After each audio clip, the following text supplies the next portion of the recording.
Hello future IITians and NITians. तो आज अपन बात करेंगे 3D ज्योमेट्री के बारे में। जेईई मेंस 2022 में इस चैप्टर से रिलेटेड जितने भी टफेस्ट क्वेश्चंस हैं उन सबको अपन यहाँ पे डील करेंगे।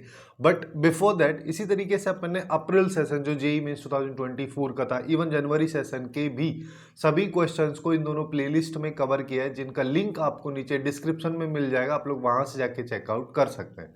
इसके अलावा चाहे फिर आप जेईई 25 के लिए प्रिपरेशन कर रहे हैं, जेईई 26 के लिए कर रहे हैं, ये सारी प्लेलिस्ट भी आपके लिए काफ़ी ज़्यादा यूजफुल होंगी। इवन जेईई 25 के लिए तो अपने एक मिनी टेस्ट सीरीज भी स्टार्ट कर रखी है, उसका लिंक भी नीचे यहाँ पे मिल जाएगा, आप लोग वहाँ से जाके चेकआउट कर सकते हैं। अब यहाँ पे इसके क्वेश्चंस के बारे में बात कर लेते हैं। 3D ज्योमेट्री के वैसे देखा जाए तो ज़्यादा क्वेश्चंस है नहीं। क्यों नहीं है? क्योंकि 3D ज्योमेट्री को मेनली पहले 3 पार्ट्स में कैटेगराइज किया जाता था। एक तरीके से इसके क्वेश्चंस आते थे डायरेक्शन रेशियो और डायरेक्शन कोसाइन से रिलेटेड, ठीक है। दूसरा यहाँ पे लाइन से रिलेटेड क्वेश्चंस वगैरह पूछे जाते थे। थर्ड यहाँ पे था प्लेन से रिलेटेड, जिसमें कि लाइन प्लस प्लेन दोनों को कंबाइन करके क्वेश्चंस वगैरह पूछे जाते थे। बट जेईई मेंस 2024 में क्या हुआ कि ये वाले सेक्शन को हटा दिया, केवल अब सिलेबस इतना ही है। अब इतने से ही क्वेश्चंस बन रहे हैं, जिसमें भी काफ़ी ज़्यादा फ्रिक्वेंटली लाइन के क्वेश्चंस में शॉर्टेज डिस्टेंस वगैरह टाइप के ईजीएस्ट क्वेश्चंस पूछे जाते हैं, ठीक है। लेकिन कभी कभी यहाँ पे डायरेक्शन रेशियो, डायरेक्शन कोसाइन से रिलेटेड कुछ कॉम्प्लिकेटेड क्वेश्चंस बन जाते हैं, और लाइन से रिलेटेड भी कुछ कुछ कॉम्प्लिकेटेड क्वेश्चंस बन जाते हैं। उसी टाइप के क्वेश्चंस जो कि जेईई मेंस 2022 में पूछे गए थे, उन सबको अपन यहाँ पे डील करेंगे। तो इसके फर्स्ट क्वेश्चन से स्टार्ट करते हैं, जिसमें अपने को क्या बोला कि हमारे पास में 2 स्ट्रेट लाइन है जिनके डायरेक्शन कोसाइन एग्जैक्टली नहीं दिए हैं, पर बोला है कि इस रिलेशन और इस रिलेशन को फॉलो करते हैं। इसमें एक एक्स्ट्रा वेरिएबल है सी, जिसकी वैल्यू पूछी है जब ये दोनों लाइंस अगर पैरेलल होंगी तो। अब पहले लाइंस का कंसेप्ट थोड़ा सा समझ लो। किसी भी लाइन को उसकी डायरेक्शन के रेस्पेक्ट में अपन लिख सकते हैं, किसी भी लाइन की डायरेक्शन को उसके डायरेक्शन कोसाइन के रेस्पेक्ट में लिख सकते हैं। वही चीज ये है यहाँ पे बोल रहा है। तो हम यहाँ पे क्या बोल सकते हैं कि जैसे अगर मान लो कोई 2 लाइन है, तो पहली वाली लाइन के अगर मैं डायरेक्शन कोसाइन L1 M1 और N1 मान लेता हूँ, तो दूसरी वाली लाइन के L2 M2 N2 मान लेता हूँ। फिर क्वेश्चन में बोल रहा है ये दोनों लाइंस अगर पैरेलल तो इनका रेशियो बराबर होगा, L1/L2 होगा, M1/M2 होगा और N1/N2 होगा। अब जैसा क्वेश्चन में रिक्वायरमेंट होगा उस हिसाब से अपन इस रिलेशन को यूज कर लेंगे। अब सबसे पहले क्वेश्चन पे आते हैं। यहाँ पे किसी भी एक वैल्यू को रिप्लेस, जैसे ये वाली इक्वेशन है, इसमें अपन किसी भी वैल्यू को रिप्लेस कर देते हैं। तीनों में से किसी एक को रिप्लेस कर देते हैं। जैसे यहाँ से चाहो तो n = L+m को रिप्लेस कर दो, चाहो तो किसी और को भी कर सकते हो, उससे कोई फर्क नहीं पड़ रहा। तो यहाँ पे क्या आएगा, 3L² हो जाएगा, फिर ये m² आएगा प्लस c l, और n की जगह L+m अपने को डालना है ना। अब काफी ज्यादा आसान ही क्वेश्चन बन जाएगा। यहाँ पे जैसे 3L² हो गया और प्लस CL² भी इधर आ जाएगा, L² वाली वैल्यू को एक साथ ले रहा हूँ, और CLM ये एक साथ में आ जाएगा, फिर प्लस में m² बचेगा। ये अपने पास में इक्वेशन बन रहा है। चाहो तो इसको और सिंप्लीफाई कर लो कि C+3L² plus C × LM plus m² = 0। अपने पास में ये इक्वेशन आ रही है। अब मैं इस पूरी इक्वेशन को m² से डिवाइड कर देता हूँ, या फिर चाहो तो ऐसा बोलो 1/m² से अपन इसको मल्टीप्लाई करें। ऐसा क्यों कर रहे हैं? क्योंकि ये वाला जो रिलेशन है, यहां से अपन L/m का वैल्यूज देख सकते हैं, L1/m1 L2/m2 के बराबर होगा, ऐसा कुछ रिलेशन यहां से निकल के आ सकता है, जिसका अपन आगे यूज करेंगे। कैसे यूज हो रहा है वो समझ लो पहले। जैसे यहाँ पे चाहो तो इसको क्या लिख सकते हैं, ये C+3 है, इसके साथ में L/m का होल स्क्वायर है, या L²/m² है, फिर C इंटू यहाँ पे L, एक m से एक m कैंसिल हो जाएगा, एक m नीचे बचेगा, और यहाँ पे आ जाएगा 1, ये = 0। ये अपने पास में आया। मैं यहाँ पे क्या करता हूँ, जो L/m है इसको कोई भी एक वेरिएबल मान लेता हूँ अल्फा। जब मैंने जैसे ही इसको वेरिएबल माना तो ये क्या आ गया, C+3 × α² plus C × α plus 1 = 0। Basically alpha variable के रेस्पेक्ट में अपने पास में क्वाड्रेटिक इक्वेशन आ गई। अब अगर मान लो क्वाड्रेटिक इक्वेशन है, इसके 2 रूट्स होंगे, α1 और α2, है ना। जहां पे α1 का मतलब क्या होगा, L1/m1, और α2 का मतलब L2/m2। अब इस इक्वेशन को देखो जो अपन ने पहले लिखी है, ये वाली, यहां से m1 को इधर ला सकता हूं L2 की जगह पे, और L2 को उधर ले जा सकते हैं। तो यहां से क्या आ जाएगा, L1/m1 = L2/m2 = N1/N2। इसको रहने देते हैं।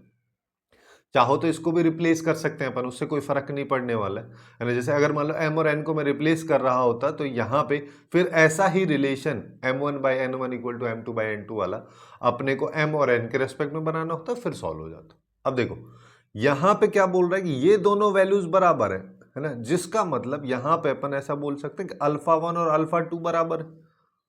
जब किसी क्वाड्रेटिक इक्वेशन के दो रूट्स हैं और दोनों रूट्स बराबर हैं तो d इक्वल टू 0 होता है, बस यही इंप्लाई करना है अपने। तो d इक्वल टू 0 कर दो। जब d इक्वल टू 0 अपन यहाँ पे करेंगे तो क्या आएगा, c स्क्वायर है ना, माइनस सी का होल स्क्वायर मतलब c square minus 4 into 1 into c plus 3 equal to 0। बस इसको सॉल्व करेंगे, c की वैल्यू अपने पास में आ जाएगी। तो यहाँ पे आएगा c square minus 4c minus 12 equal to 0। अब यहाँ पे देखो, तो यहाँ पे अपने पास में क्या आ जाएगा, यहाँ पे देखोगे तो c स्क्वायर इसके फैक्टर कर दो, minus 6c plus 2c minus 12 equal to 0, c minus 6 और c प्लस 2, यहाँ पे इसकी दो वैल्यूज हमारे पास में आ जाएंगी। तो c की वैल्यू अपने पास में दो आ रही है, एक तो 6 आ रही है, एक माइनस 2 आ रही है ना। क्वेश्चन में क्या बोला, पॉजिटिव वैल्यू ऑफ c ये है 6, और यही इसका आंसर हो जाएगा। काफी आसानी से हो गया है ना। अब नेक्स्ट क्वेश्चन पे आ जाओ। नेक्स्ट क्वेश्चन की बात करें तो अपने को रोम्बस के बारे में बात कर रहा है, ठीक है।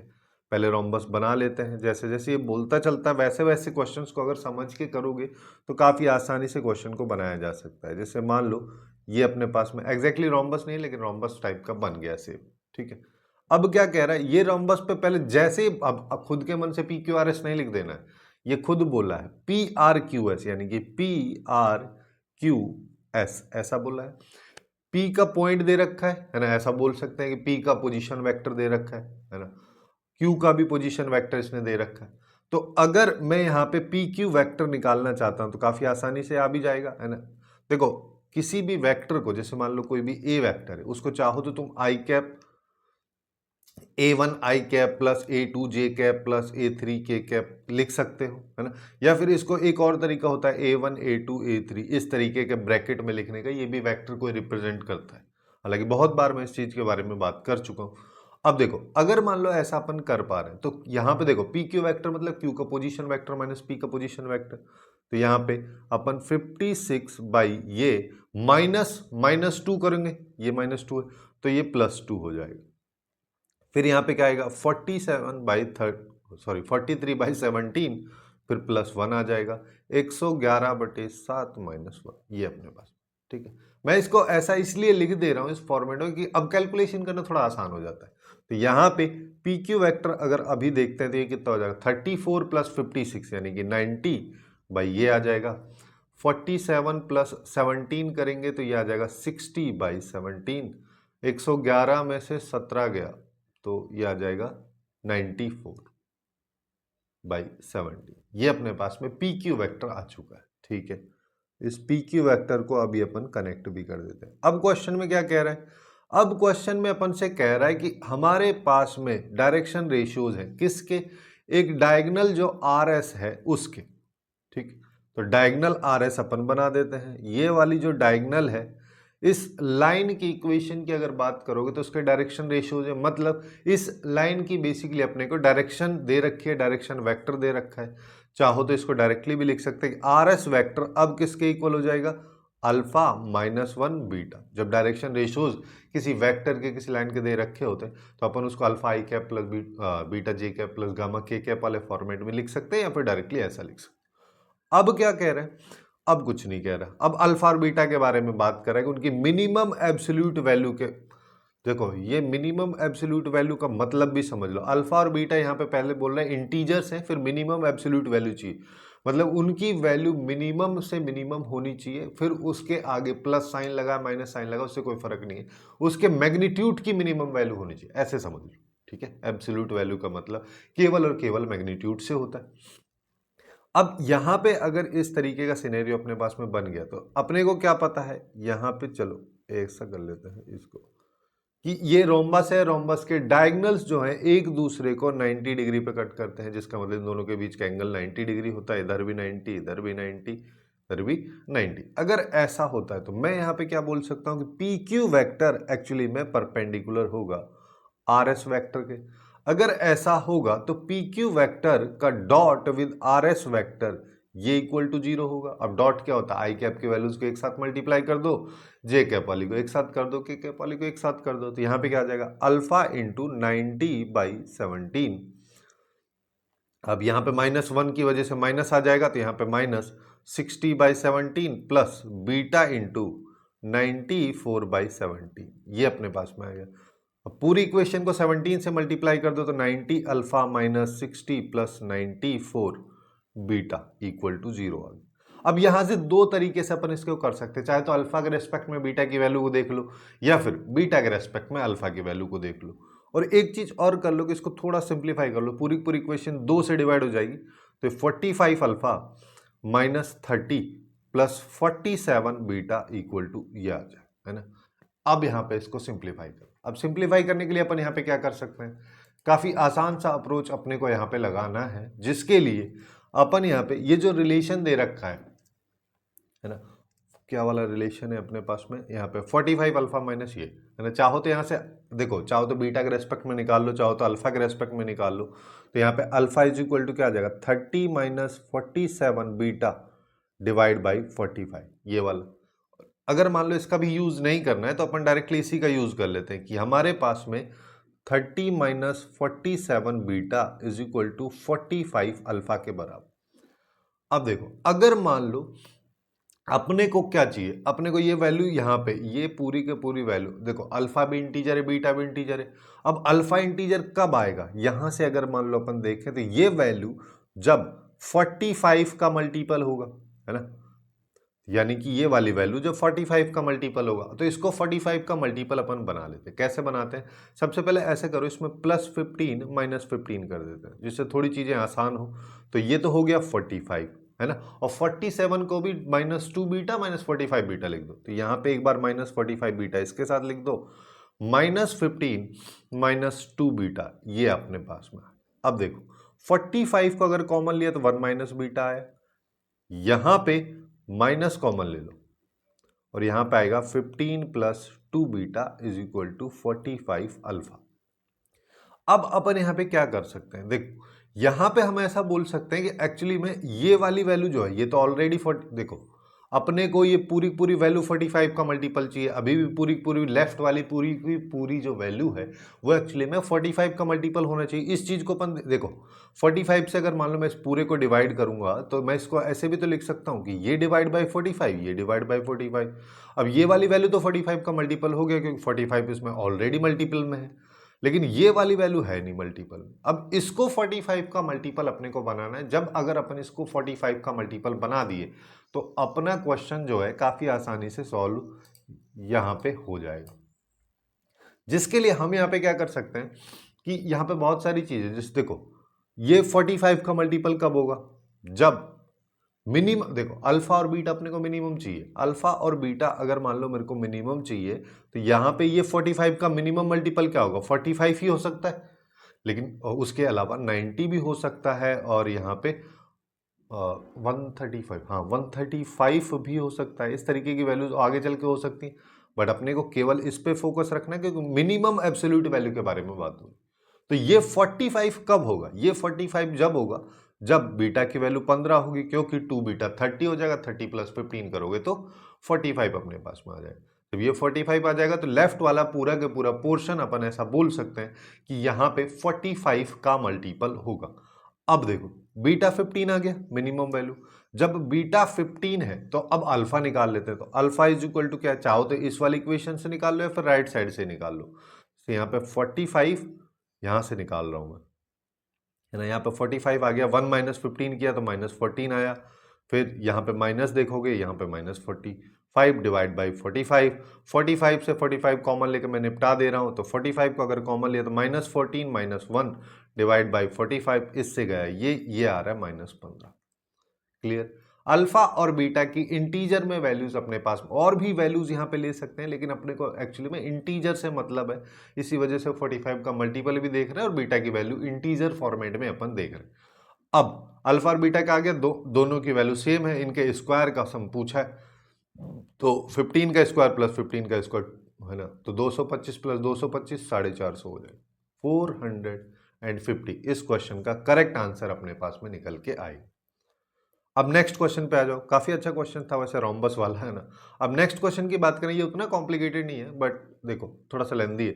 यहाँ पे क्या बोला है कि अपने पास में एक लाइन है, ये इस लाइन पे इस पॉइंट से परपेंडिकुलर ड्रॉ किया जाता है। यहाँ पे जो ए है ये एक्चुअली में एक पॉजिटिव वैल्यू है, और जब परपेंडिकुलर ड्रॉ कर दिया जाता है तो उसकी जो लेंथ है वो 2√6 है। फिर क्या बोला है कि इसी पी पॉइंट की अगर इस लाइन के रेस्पेक्ट में इमेज देखोगे तो वो ये आती है, और फिर इसका वैल्यू पूछा। यहाँ पे ये क्या कहना चाह रहा है, ये एक्चुअली में कह रहा है कि a plus α1 plus α2 plus alpha, जितनी भी वेरिएबल है सबकी वैल्यू निकाल लो, सबको ऐड कर दो, वही पूछा। तो यहाँ पे सबसे पहले अपन बात कर लेते हैं, जैसे हमारे पास में एक लाइन है और यहाँ पे एक P पॉइंट है जिसका कोऑर्डिनेट a,4,2 है। इस पे अब इसको कोई R पॉइंट बोल, Q नहीं बोलेंगे, ठीक है, Q तो इसका इमेज है, वो तो यहां आएगा, Q पॉइंट आएगा, है ना। हालांकि इसकी अभी अपने को जरूरत नहीं है, केवल R पॉइंट पे अपन फोकस रखते हैं। A पॉइंट हो गया। अब R पॉइंट की अगर बात करो तो R पॉइंट अपन कैसे करते हैं, लाइन के इक्वल में लैम्डा मान लो, कोई भी जनरल पॉइंट ले लेते हैं। कोई भी जनरल पॉइंट इस लाइन पे अगर मान लो मैं लेता हूं, जनरल पॉइंट क्या हो जाएगा, x, y और z की वैल्यूज। तो x की वैल्यूज यहाँ पे क्या हो जाएगी 2 लैम्डा माइनस 1, y की वैल्यू की बात करोगे तो क्या हो जाएगा 3 लैम्डा प्लस 3, और यहाँ पे आ जाएगा माइनस लैम्डा प्लस 1, ये इसकी वैल्यूज। अब ये लाइन अगर L है तो यहाँ पे जो ये 2, 3, माइनस 1 है, ये एक्चुअली में इस लाइन की डायरेक्शन को रिप्रेजेंट करते हैं। तो लाइन की डायरेक्शन, जिसको मैं B वेक्टर बोल दे रहा हूँ, इसको भी अपन वेक्टर फॉर्म में लिख सकते हैं कि 2, 3, माइनस 1। अब देखो, अब सबसे पहले तो अपन पी आर वेक्टर निकाल लेते हैं। पी आर वेक्टर अगर मान लो मैं निकालता हूं तो यहाँ पे क्या आ जाएगा 2 लैम्डा माइनस a माइनस 1, ये है ना। फिर यहाँ पे क्या आ जाएगा 3 लैम्डा प्लस 3 माइनस 4, तो 3 लैम्डा माइनस 1 आ जाएगा। माइनस लैम्डा प्लस 1 माइनस 2, तो माइनस लैम्डा माइनस 1, ये अपने पास में पी आर वेक्टर आ गया। अब क्या कह रहा है, पी आर वेक्टर का जो लेंथ है वही तो परपेंडिकुलर लेंथ है, वो 2√6 है। तो पी आर वेक्टर का मैग्नीट्यूड एक्चुअली में 2√6 के बराबर है। तो पी आर वेक्टर के मैग्नीट्यूड का स्क्वायर यहाँ पे कितना हो जाएगा, 4 और 6 24 के बराबर हो, है ना। स्क्वायर के फॉर्मेट में ले रहा हूँ जिससे थोड़ा आसान हो जाए कैलकुलेशन।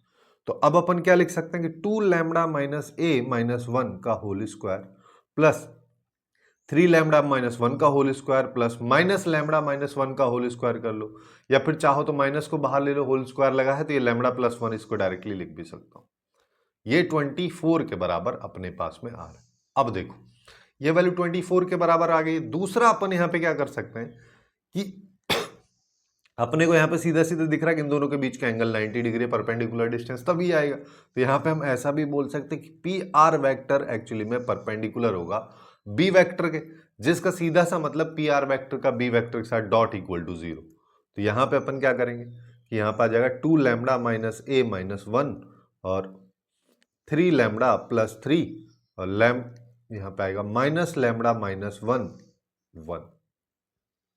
का डॉट विद अपने पास में है 2, 3, माइनस 1, डायरेक्शन है 2, 3, माइनस 1 इसके साथ, ठीक है।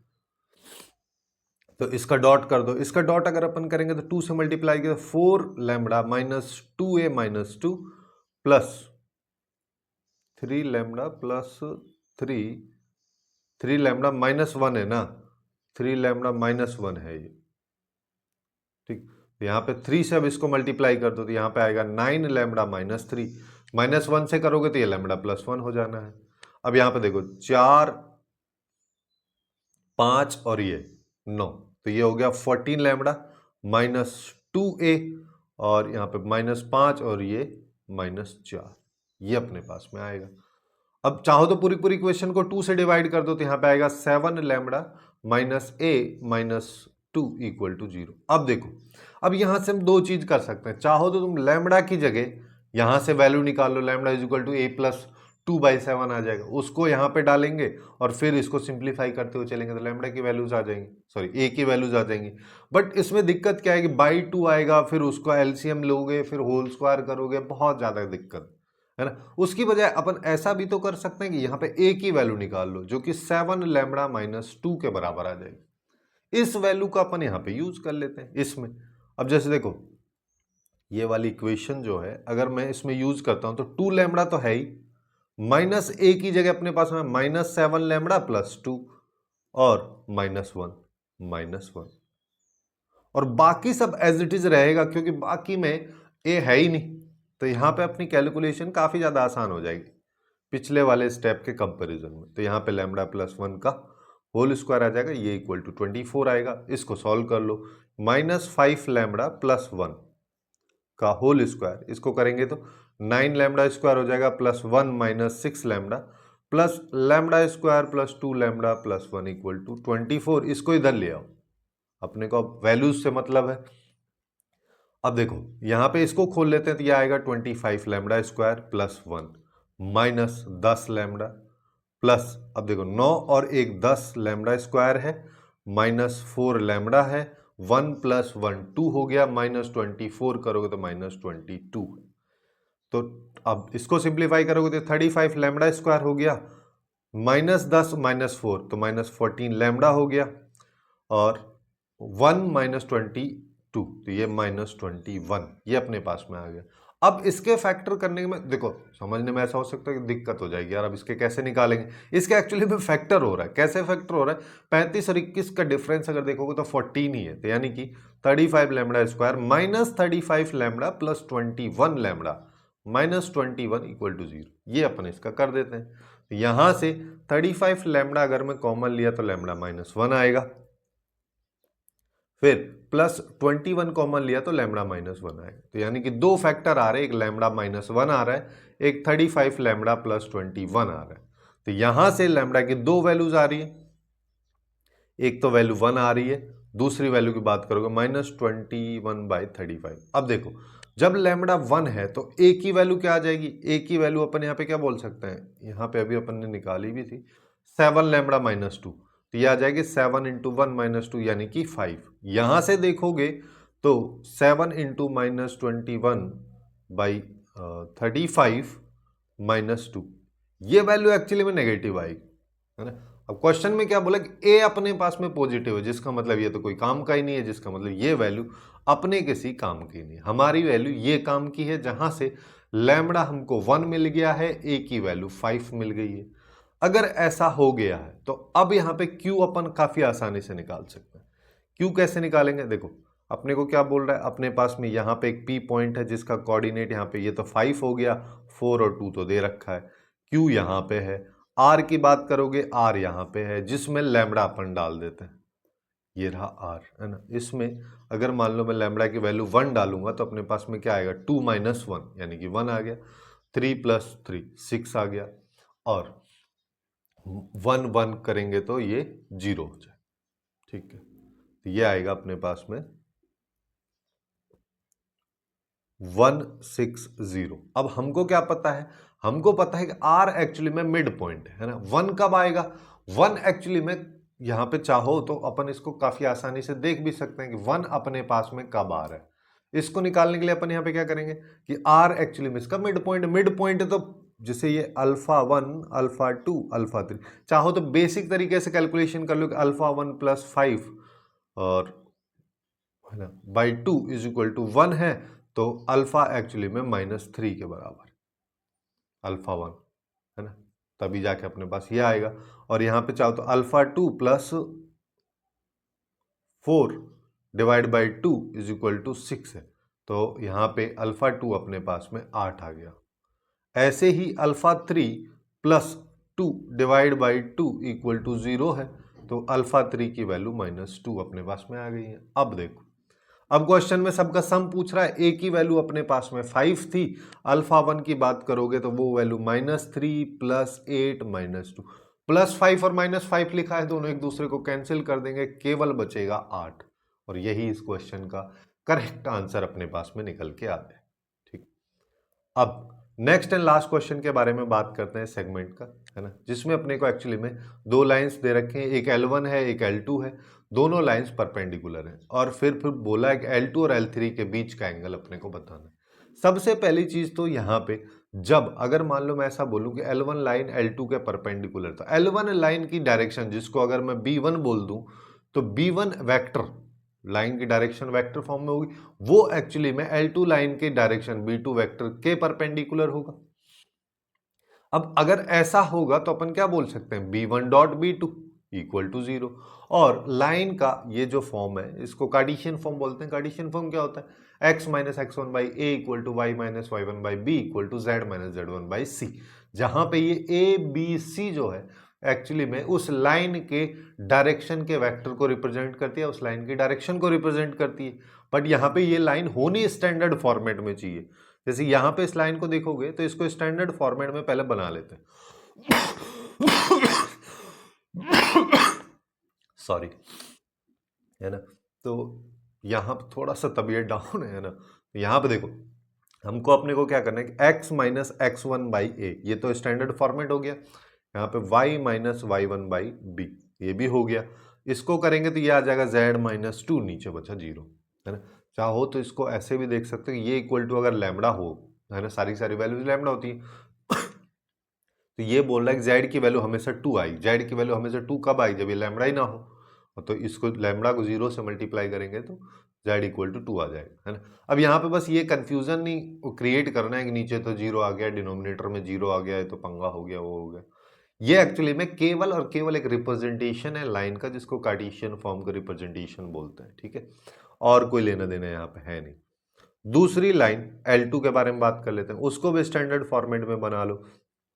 तो x minus x one by a तो है ही, यहाँ पे 2y है तो y का कोफिशिएंट 1 होना चाहिए, तो y प्लस ये 2 से न्यूमरेटर को डिवाइड कर दो और 2 से डिनोमिनेटर को डिवाइड कर दो। ऐसे ही ये z प्लस 5 बाई 2 ये अपने पास में आ गया। तीसरी लाइन को भी अभी लिख लेते हैं, इसकी भी जरूरत बाद में अपने को पड़ेगी। तो इसको लिखोगे तो क्या आ जाएगा, इसको x माइनस वन कर दो तो नीचे -3 हो जाएगा, ठीक है। और यहाँ पे देखोगे तो ये y minus one by two कर दो और ये -4 डिवाइड बाई 2, जिसका मतलब -2 आ जाएगा, और z माइनस 0 बाई 4, ऐसा अपन लिख दे रहे हैं।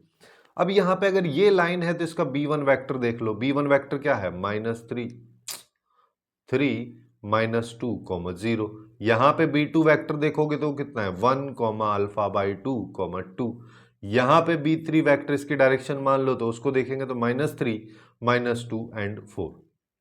अब जैसा रिलेशन अपन ने स्टार्टिंग में निकाला उसका यूज कर लेते हैं। b1 और b2 का डॉट इक्वल टू 0, तो यहाँ पे क्या आएगा, 3 -2 0 का डॉट 1 अल्फा बाई 2 और 2, ये।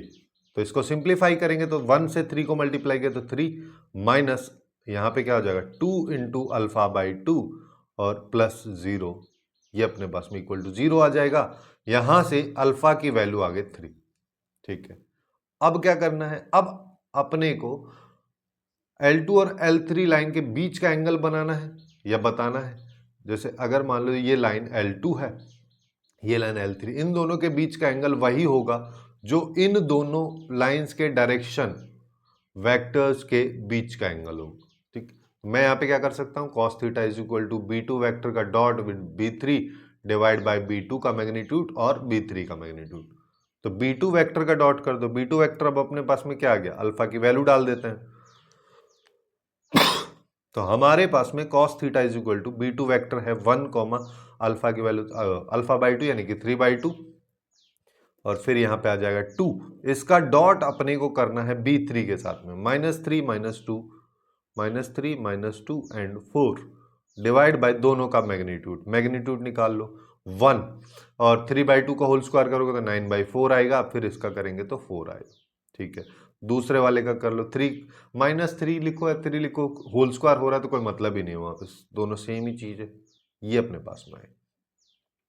अब देखो इसको सिंप्लीफाई अगर मान लो मैं करूँ तो -3 को 1 से मल्टीप्लाई किया तो ऊपर आया -3, फिर बात करोगे चलो -3 -2 को 3/2 से मल्टीप्लाई किया तो भी -3, और प्लस में आ रहा है 8।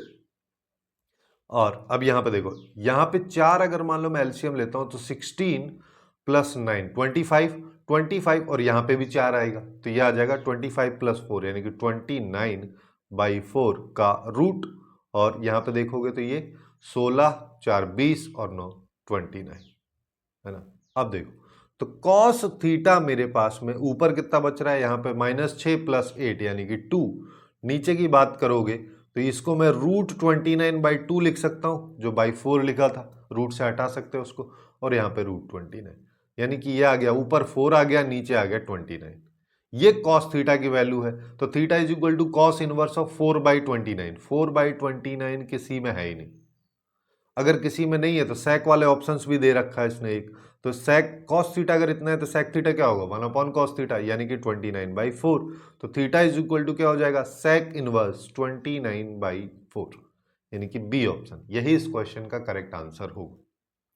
तो कुछ इस तरीके से 3D ज्योमेट्री के जो कॉम्प्लिकेटेड क्वेश्चन जो कि जेईई मेंस 2022 में पूछे गए थे, उनको अपन काफी इजीली सॉल्व कर सकते हैं। इसी तरीके से अपन ने इसी सेशन के या जेईई 2022 के टफेस्ट क्वेश्चंस को सब चैप्टर वाइज अपन यहाँ पे डील करें, जो कि लेफ्ट साइड में यहाँ पे एक प्लेलिस्ट दिख रही होगी, वहां से जाके बाकी चैप्टर्स को भी आप चेकआउट कर सकते हैं। इसके अलावा बाकी वीडियोस को अगर आपको चेकआउट करना है तो उसकी प्लेलिस्ट भी नीचे डिस्क्रिप्शन में मिल जाएगी।